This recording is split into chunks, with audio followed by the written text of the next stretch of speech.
বিভাজনের রাজনীতি থেকে বের হয়ে আসার আহ্বান জানালেন মির্জা ফখরুল। ফ্যাসিবাদী কায়দায় ধমক দিচ্ছে কেউ কেউ, অভিযোগ রিজভির। শেখ হাসিনাকে প্রত্যর্পণের আবেদন পেয়েছে ভারত, ঢাকার অনুরোধ খতিয়ে দেখছে দিল্লি, জানালেন পররাষ্ট্র মন্ত্রণালয়ের মুখপাত্র। বন্যার ক্ষয়ক্ষতি থেকে ঘুরে দাঁড়াতে শুরু করেছে মানুষ। ত্রাণ ও পুনর্বাসনের উদ্যোগ সরকারের, ক্ষতি নিরূপণে জরিপ শুরু।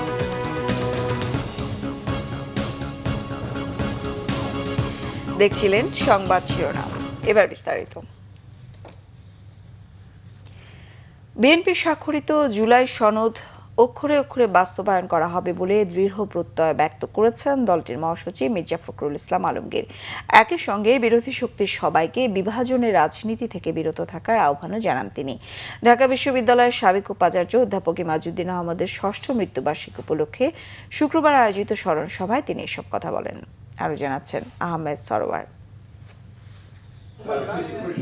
জাতীয় প্রেস ক্লাবে ঢাকা বিশ্ববিদ্যালয়ের সাবেক উপাচার্য ও বিশিষ্ট রাষ্ট্রবিজ্ঞানী অধ্যাপক ডক্টর ইমাজউদ্দিন আহমেদের ষষ্ঠ মৃত্যুবার্ষিকী উপলক্ষে স্মরণ সভার আয়োজন করে ইমাজউদ্দিন রিসার্চ সেন্টার ও বাংলাদেশ জাতীয় সাংবাদিক সমিতি। অধ্যাপক ইমাজউদ্দিন আহমেদকে জাতির মুক্তির অন্যতম পথপ্রদর্শক হিসেবে আখ্যা দেন বিএনপি মহাসচিব। এ সময় চলমান রাজনৈতিক প্রেক্ষাপট ও দলের ভবিষ্যৎ রূপরেখা নিয়েও কথা বলেন মির্জা ফখরুল। সংবিধান সংস্কার আর সংবিধান সংশোধন, আমরা তো বরাবরই বলে এসেছি যে আমরা সংবিধান সংশোধন করতে চাই, আমরা সংবিধান সংস্কারের কথা কখনোই বলিনি। সুতরাং আমাদের যেটা জনগণ আমাদেরকে যে ভোট দিয়েছে, ম্যানিফেস্টোর মধ্যে যেটা ছিল, সেই ম্যানিফেস্টোতে আমরা 2/3 মেজরিটি নিয়ে বিএনপি আজকে রাষ্ট্র পরিচালনার দায়িত্ব পেয়েছে। সুতরাং ওই জায়গায় কোন রকমের কোনো আপনার বিভ্রান্তি কোনো অবকাশ আছে বলে আমি মনে করি। বিএনপি যে জুলাই সনদে স্বাক্ষর করেছে সেটি অক্ষরে অক্ষরে বাস্তবায়ন করা হবে বলে আবারও জানান স্থানীয় সরকার মন্ত্রী। আমরা বারবারই এই কথা বলে এসেছি এবং আমরা উই আর কমিটেড। আমরা 31 দফাতে যেমন কমিটেড, ঠিক তেমনিভাবে আমরা কমিটেড হচ্ছি জুলাই সনদে, কিন্তু সেটা আমরা যেভাবে চেয়েছি সেভাবে আমরা বলছি। এখানে সম্পূর্ণভাবে ভুল ব্যাখ্যা দেওয়া হচ্ছে যে আমরা জুলাই সনদ বাস্তবায়ন করতে চাই না। আমরা জুলাই সনদ বাস্তবায়ন করে প্রত্যেকটি অক্ষর আমরা পালন করব, এটা হচ্ছে আমাদের কমিটমেন্ট। স্মরণ সভায় প্রয়াত এই শিক্ষাবিদের জীবন ও কর্মের উপর আলোকপাত করে বৈষম্যহীন সমাজ গঠনে সংকীর্ণতা দূর করার যে শিক্ষা ইমাজউদ্দিন আহমেদ দিয়ে গেছেন তা আজও প্রাসঙ্গিক বলে মন্তব্য করেন বক্তারা। আহমেদ সরোয়ার, বাংলা ভিশন, ঢাকা। এদিকে গণতন্ত্র শেখাবে বলে কেউ কেউ ধমক দিচ্ছে, এমন মন্তব্য করেছেন বিএনপির সিনিয়র যুগ্ম মহাসচিব রুহুল কবির রিজভী। এটি ফ্যাসিবাদী কায়দায় কথা বলা অভিযোগ তার। আর প্রবাসী কল্যাণ প্রতিমন্ত্রী নুরুল হক নূর বলেছেন, জুলাইকে আওয়ামী লীগের মুক্তিযুদ্ধের বয়ানের মতে হাজির করা হলে ভবিষ্যতে রাজনৈতিক সংকট দেখা দেবে। আহমেদ সরোয়ারের আরও একটি রিপোর্ট। জুলাই আন্দোলনে 17 জুলাই যাত্রাবাড়ি প্রতিরোধ দিবস উপলক্ষে যাত্রাবাড়ি মোড়ে সমাবেশের আয়োজন করা হয়। এতে বিএনপির সিনিয়র যুগ্ম মহাসচিব রুহুল কবির রিজভী বলেন, গণতন্ত্রে আলোচনা সমালোচনা থাকবে, সরকারের ভুল হলে ধরিয়ে দিতে হবে, সমালোচনাও হবে, তবে আওয়ামী টোনে ধমক দেওয়া হচ্ছে বলে অভিযোগ করেন তিনি। সমালোচনাও করতে পারেন, এটাই তো গণতন্ত্রের সৌন্দর্য, বিউটি।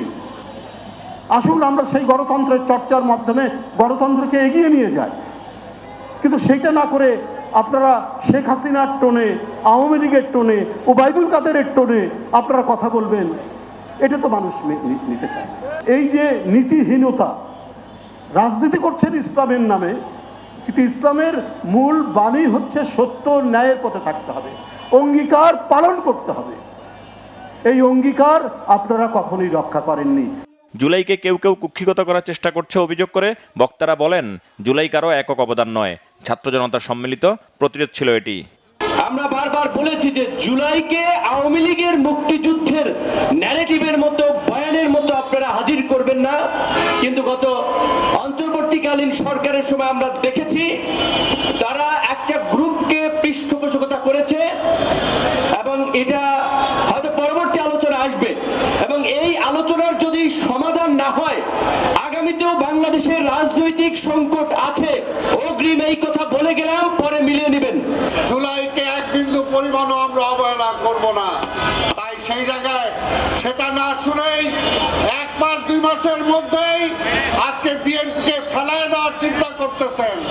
এখনই বিএনপিকে গণতন্ত্রের শত্রু হিসাবে অনেকে আখ্যায়িত করার চিন্তা করছেন। তাই বলবো, ধৈর্য ধরেন, ধৈর্য ধরেন।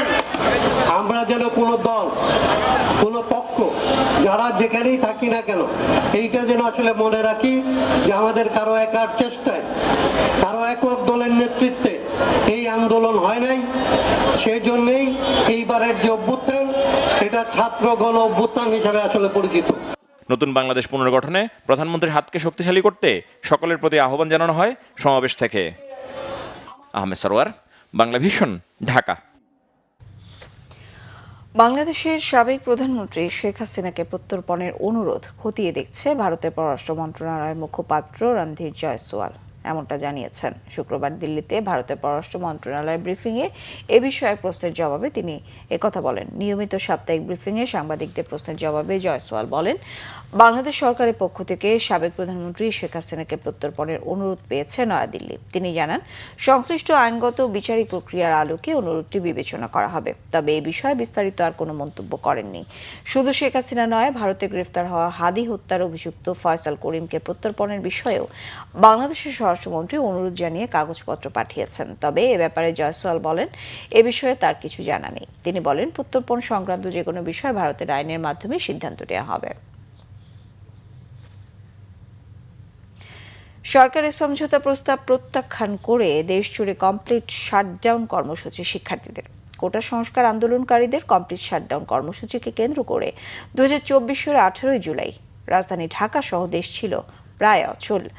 দেশের বিভিন্ন স্থানে আন্দোলনকারীদের সঙ্গে পুলিশ এবং আওয়ামী লীগ ও এর অঙ্গ সংগঠনের নেতাকর্মীদের সংঘর্ষে সেদিন সাংবাদিক সহ অন্তত 31 জন নিহত হন। 2024-এর উত্তাল জুলাই নিয়ে রিশান নাসরুল্লাহর রিপোর্ট। 2024-এর 18 জুলাই দেশ জুড়ে চলছে বৈষম্যবিরোধী ছাত্র আন্দোলনের কমপ্লিট শাটডাউন কর্মসূচি। আইন শৃঙ্খলা পরিস্থিতি স্বাভাবিক রাখতে সেদিন ঢাকা সহ দেশে 229 প্লাটুন বিজিবি মোতায়েন করা হয়। আন্দোলন দমনে অনির্দিষ্টকালের জন্য রাজধানীতে সভা সমাবেশ নিষিদ্ধ ঘোষণা করে ডিএমপি।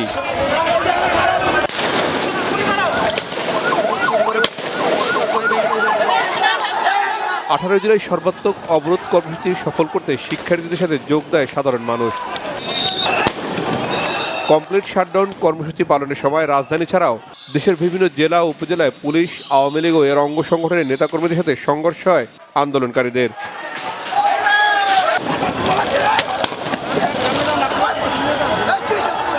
সাংবাদিক সহ নিহত হন 31 জন। এর মধ্যে রাজধানী ঢাকায় 24 জন। ফুঁসে ওঠে ছাত্র জনতা।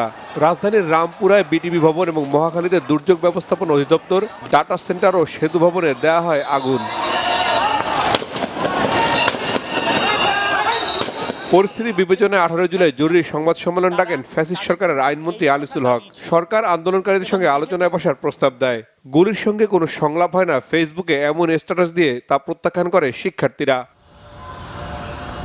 ছাত্র আন্দোলনের মুখে 18 জুলাই সন্ধ্যায় সরকারি চাকরিতে কোটা ব্যবস্থা বাতিলের পরিপত্র অবৈধ ঘোষণা করে হাইকোর্টের দেওয়া রায়ের বিরুদ্ধে লিভ টু আপিলের শুনানির জন্য নতুন তারিখ দেয় চেম্বার আদালত। অন্যদিকে 19 জুলাই দেশে শাটডাউন কর্মসূচি অব্যাহত রাখা এবং গায়েবানা জানাজার কর্মসূচি পালনের ঘোষণা দেন আন্দোলনকারীরা। রিশান নাসরুল্লাহ, বাংলা ভিশন, ঢাকা। অতিবৃষ্টি ও পাহাড়ি ঢলে সৃষ্ট বন্যায় ব্যাপক প্রাণহানি ও সম্পদের ক্ষতি হয়েছে। ঘুরে দাঁড়াতে শুরু করেছে মানুষ। সরকারের পক্ষ থেকে দেয়া হচ্ছে সব ধরনের সহযোগিতার আশ্বাস। অর্থমন্ত্রী জানিয়েছেন, ত্রাণের পর পুনর্বাসনের কাজ শুরু করবে সরকার। স্বরাষ্ট্রমন্ত্রী সালাউদ্দিন আহমদ বলেছেন, বন্যা দুর্গত এলাকার ক্ষতি নিরূপণের জন্য জরিপ কাজ শুরু হয়েছে। আর মৎস্য ও প্রাণী সম্পদ এবং কৃষিমন্ত্রী মোহাম্মদ আমিনুর রশিদ বলেছেন, বন্যা কবলিত এলাকার কৃষি, মৎস্য ও প্রাণী সম্পদ খাতের ক্ষতি কাটাতে নেওয়া হয়েছে জরুরি সহায়তা কর্মসূচি। প্রতিনিধিদের পাঠানো তথ্য ছবিতে থাকছে নাজমুল ইসলামের ডেস্ক রিপোর্ট। গত 5 জুলাই থেকে টানা বৃষ্টিতে চট্টগ্রামের নদীগুলোতে বাড়তে থাকে পানি, প্লাবিত হয় নিচু এলাকা। তবে 9 ও 10 জুলাইয়ের মধ্যে বন্যা পরিস্থিতি মারাত্মক রূপ ধারণ করে। 11 ও 12 জুলাই পানির নিচে তলিয়ে যায় চন্দনাইশ, সাতকানিয়া, লোহাগড় ও বাঁশখালীর বিস্তীর্ণ এলাকা। 13 জুলাইয়ের পর থেকে বৃষ্টি কমে যাওয়ায় কমতে থাকে পানি। ধীরে ধীরে বন্যার পরিস্থিতি উন্নত হলে দৃশ্যমান হতে শুরু করে বন্যার ক্ষতচিহ্ন। বন্যার পরবর্তী ক্ষতি নিরূপণের সরকারের পক্ষ থেকে নেওয়া হয়েছে বিভিন্ন উদ্যোগ। অর্থ ও পরিকল্পনা মন্ত্রী আমির খসরু মাহমুদ চৌধুরী বলেছেন, বন্যা দুর্গত এলাকায় সরকারের পক্ষ থেকে ত্রাণ কার্যক্রম চলমান রয়েছে। এরপরই শুরু হবে পুনর্বাসন কার্যক্রম। চট্টগ্রাম মহানগরীর পতেঙ্গা এলাকায় জলাবদ্ধতায় ক্ষতিগ্রস্ত পরিবারের মাঝে ত্রাণ বিতরণ শেষে তিনি এসব কথা বলেন।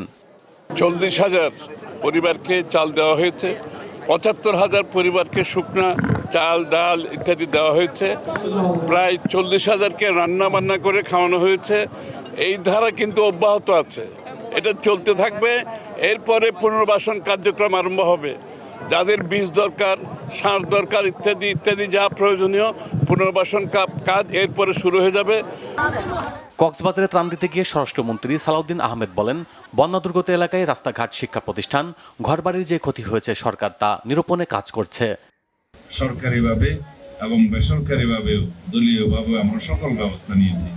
ইতিমধ্যে বাংলাদেশের যেখানে যেখানে বন্যা উপদ্রুত হয়েছে সমস্ত এলাকায় আমরা সরকারিভাবে জরিপ পরিচালনা করছি। কি কি ক্ষতিগ্রস্ত হয়েছে, রাস্তাঘাট, শিক্ষা প্রতিষ্ঠান, ঘরবাড়ি, ফসল, গবাদি পশু ইত্যাদি সমস্ত কিছু আমরা জরিপ পরিচালনা করছি। কৃষি, মৎস্য আর প্রাণী সম্পদ খাতের ক্ষতি কাটিয়ে উঠতে ক্ষতিগ্রস্ত 5 জেলায় পুনরুদ্ধার কর্মসূচির কথা জানালেন সংশ্লিষ্ট মন্ত্রণালয়ের মন্ত্রী মোহাম্মদ আমিনুর রশিদ। 200 কোটি টাকার উপরে এই 5 জেলায় ক্ষতি হয়েছে মৎস্য চাষীদের। প্রায় 327 মেট্রিক টন বীজ আমাদেরকে সরবরাহ করতে হবে। তো যাদের এখন পর্যন্ত বীজতলা রেডি হয় নাই, আমরা ইনশাআল্লাহ আগামী 15 দিনের মধ্যে আমাদের বীজতলা থেকে ধানের চারা উঠে তাদেরকে দিতে পারবো। আর যাদের বীজতলা আছে তাদেরকে আমরা বীজ সরবরাহ করব। সরকারি সহযোগিতায় নতুন করে ঘুরে দাঁড়ানোর স্বপ্ন ক্ষতিগ্রস্ত মানুষগুলোর। Bangla vision news desk. ধর্ম, বর্ণ, পাহাড়ি, সমতল নির্বিশেষে সবাই বাংলাদেশে একসঙ্গে বাস করবে এমন লক্ষ্য নিয়ে বিএনপি সরকার এগিয়ে যাচ্ছে বলেছেন তথ্য সম্প্রচার মন্ত্রী জহিরুদ্দিন স্বপন। শুক্রবার সন্ধ্যায় বরিশালের আগৈলঝোড়া উপজেলার ঢাকাবাসীদের সংগঠন আপন আয়োজিত অনুষ্ঠানে তিনি কথা বলেন। মন্ত্রী বলেন, সকল জাতি গোষ্ঠীর সহাবস্থানের জন্যই মানুষ বিএনপিকে ভোট দিয়েছে। সকলের সমান অধিকার নিশ্চিতে সরকার কাজ করছে বলে জানান তিনি। মহাত্মা ভেগাই হালদারের আবির্ভাব ও তিরোধান দিবস উপলক্ষে আয়োজিত স্মরণ সভায় মন্ত্রী বলেন, সাম্প্রদায়িকতার বেড়াজাল ভেঙে মানবিকতার সমাজ গড়তে ভেগাই হালদাররা কাজ করে গেছেন। সে পথে সবাইকে কাজ করার আহ্বান জানান তথ্য সম্প্রচার মন্ত্রী জহিরুদ্দিন স্বপন। আমরা বিশ্বাস করি বাংলাদেশ হবে বৈচিত্র্যের এক শান্তিপূর্ণ সহাবস্থানের বাংলাদেশ। যারাই কোনো একক ধর্মের কথা বলে, যারা কোনো একক ভাষার কথা বলে, যারা কোনো একক সংস্কৃতির কথা বলে, যারা কোনো একক রাজনৈতিক দলের ক্ষমতাকে প্রতিষ্ঠিত করতে চায়, তারা প্রকৃতির আইন জানে না। বাংলাদেশে সকল ধর্ম, বর্ণ, পাহাড়ি, সমতল, ভাষা, বর্ণ সবকিছু নির্বিশেষে আমরা সকলে একসঙ্গে বাস করব এবং সেই পরিকল্পনাকে সমর্থন করেই কিন্তু বিগত নির্বাচনে তারেক রহমানের দলকে এদেশের মানুষ 2/3 বেশি সংখ্যাগরিষ্ঠতা দিয়ে সরকারে পাঠিয়েছে। দেশের তরুণদের সফল উদ্যোক্তা করে গড়ে তুলতে স্টার্টআপ নিয়ে সরকারের উদ্যোগকে ইতিবাচক বলছেন তরুণরা। তাদের মতে এর ফলে সরকারি চাকরির পেছনে ছোটার মানসিকতা থেকে বেরিয়ে উদ্ভাবন আর প্রযুক্তির বিকাশে মনোনিবেশ করতে পারবে তরুণ প্রজন্ম, যা দেশের অর্থনীতির বিকাশ, কর্মসংস্থান সৃষ্টিতে ভূমিকা রাখবে। নাবিল জাহাঙ্গীরের রিপোর্ট। দেশে উদ্ভাবন, কর্মসংস্থান ও উদ্যোক্তা তৈরির লক্ষ্যে মঙ্গলবার জাতীয় স্টার্টআপ ও উদ্যোক্তা প্ল্যাটফর্মের উদ্বোধন করেছেন প্রধানমন্ত্রী তারেক রহমান। দেশের সম্ভাবনাময় উদ্যোক্তাদের 5 লাখ থেকে সর্বোচ্চ 5 কোটি টাকা পর্যন্ত সহায়তা দেওয়ারও ঘোষণা দেওয়া হয়েছে। তরুণরাও সরকারের উদ্যোগকে স্বাগত জানাচ্ছেন। তারা বলছেন, এতে উদ্ভাবনী ধারণা বাস্তবায়নের সুযোগ বাড়বে, সৃষ্টি হবে নতুন কর্মসংস্থান, যা বেকারত্ব কমাতেও ইতিবাচক ভূমিকা রাখবে।